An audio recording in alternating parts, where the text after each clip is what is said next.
Please hit the like, subscribe and the bell icon to never miss an update from us. Welcome back guys. So today in this video we will be looking at bitwise operator in C, HackerRank practice problem.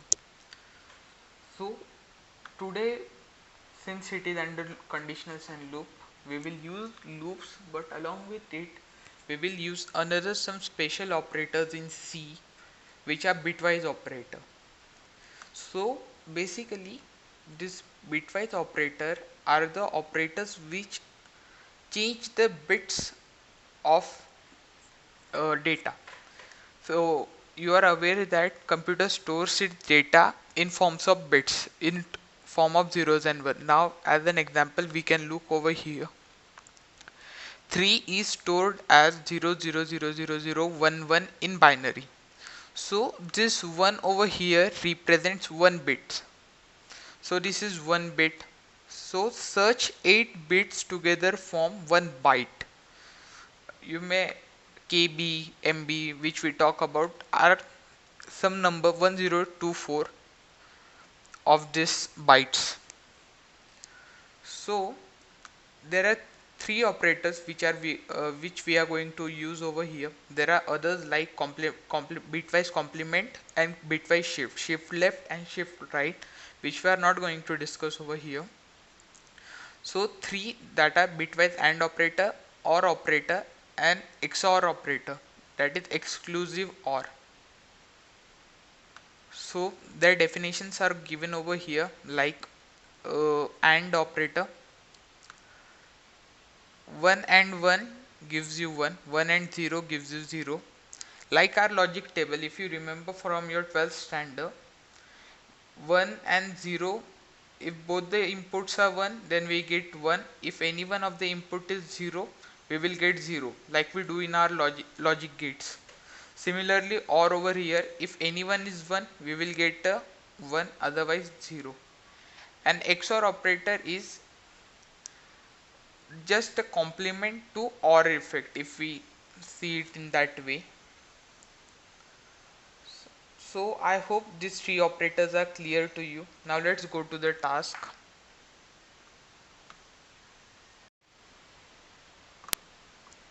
So let's look what's the task given. We have been given a set S from 1 to n. So we have to find maximum value of A and B, A or B, A XOR B. Remember, A will always be less than B. This condition will be useful for us in for loop. So we have input n and k will be given like this, and then we have to print maximum AND value, maximum OR and maximum XOR value on the separate line. Okay, cool, that's fine. So we have to just complete the function. So we will need two loop variables I and j, a maximum and maximum OR and maximum XOR, right? Let's initialize them.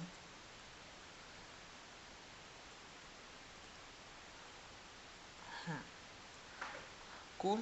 So let's start the loop. So it will go I will go from 1 and maximum value will be n and I plus plus.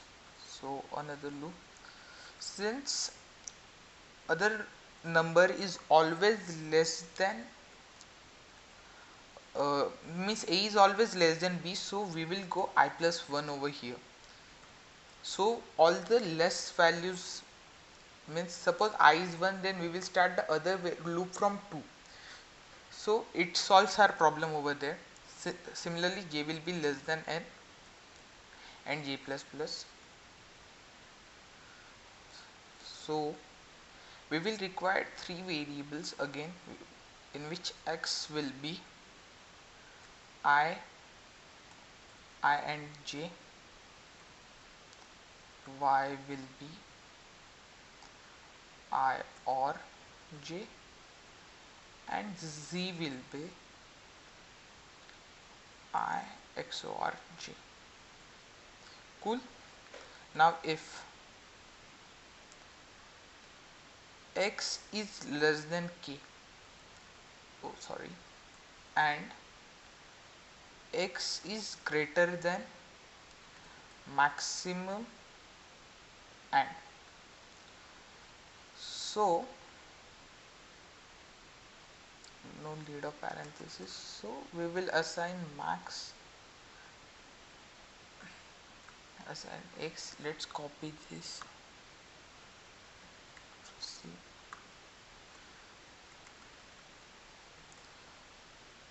similarly we will go for if y is less than k and y is less than max, or then max or is equal to y. Similarly, if z is less than k and z is less than, greater than, sorry, and z is greater than XOR, then we will go max XOR is equal to z. Until now it's good. Since this is void, so we have to print it here only, so printf %d backslash n %d backslash n %d max and what, max or, and then max XOR. Let's submit the code. Yep, done. Again submitting. Hola, we have done the question. Hope this is clear to you now. If you have any doubts, ask in the comment section below. See you in the next video.